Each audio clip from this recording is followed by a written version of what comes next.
welcome to GenInvest. Obviously, we have a new series talking about what it takes to be an investor, and one of the key things is having a power team. So you saw the videos where we're talking about accountants, solicitors, valuers and things like that, surveyors. But one of the key things is actually you have to have your builders on board as well. So we're outside one of the properties that we're looking to buy, and obviously Ian, has his own building firm. So what we're going to do is just a couple of questions of what it takes to find a good builder, what is a good builder, and what should you be looking for if you're building your power team of people to help you on your investment journey. Because the better your team, the more money that you'll make. That's just the truth. So Ian, tell us obviously about your business, what you do, what's your specialities.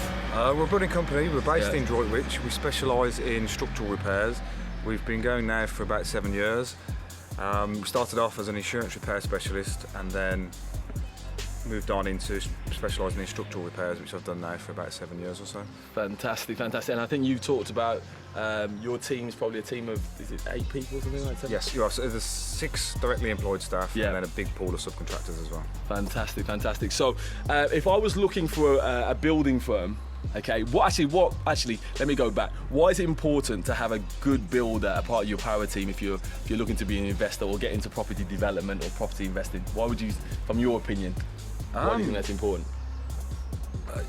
Again, because they're one of your most valuable assets, would I say. So 100%. The way I look at it is you've got to treat them as if you treat staff. Yeah. So if you're recruiting, you've got to recruit building companies or anybody in your power team the same way that you would as if you were recruiting your own employed staff. So you've got to do due diligence, so you've got to do interview processes, you've got to see references, reference checks, you've got to go out and see their work, and really you've got to go and trial them, to be honest, first, and micromanage them for the first couple of projects to make sure that they can do what they say they can do. Excellent. And one of the things obviously he said to us, and we'll just be very honest, he said, look, if you're looking for a good company who can project manage, and I think a lot of people try to do it themselves, which is a lot of hassle. We try to be hands off.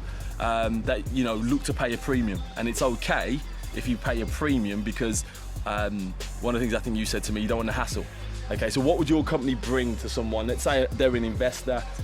You're not just saying building works, you're project manager. Why is that important, you think, when you're getting into property, especially property development? This one needs a lot of work.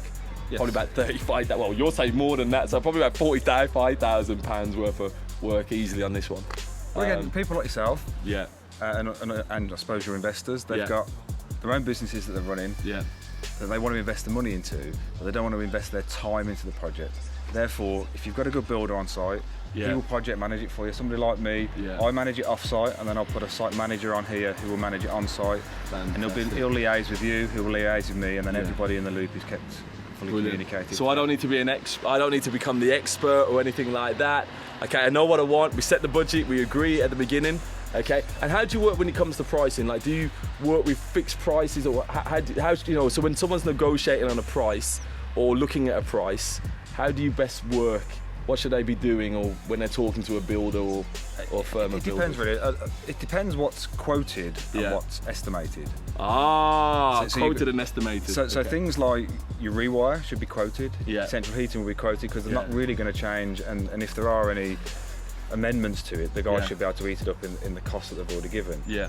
But with things like structural work and investigation, until you actually start uncovering things, then that work would be estimated, because you're not going to know what that is until you start opening up. So, like for instance on that, you're going to be knocking the plaster off. At the moment, you'll be quoted for it to be plastered, and the quote will stay as it is. But if you take the plaster off and all the brickwork's cracked, then that is an unforeseeable extra.